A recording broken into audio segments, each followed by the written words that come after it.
இதாகும்.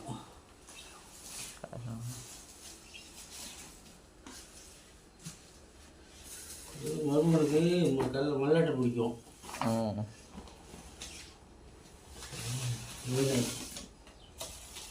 என்ன மீன் அது? அது கலந்துருக்கு.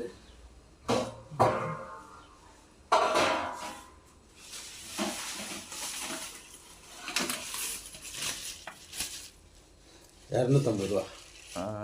பரவாயில்லையே, 250 ரூபாய்க்கு எவ்வளோ மீன்? பரவாயில்ல, எல்லா மீனும் கலந்துருக்கு.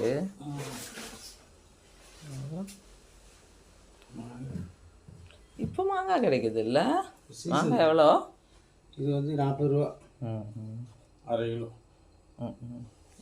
அது கீரையா? மண் தக்காளி, புதினா, கருவேப்பிலை. மணல் தக்காளி கீரை எவ்வளோ? இது ₹30 கிலோ.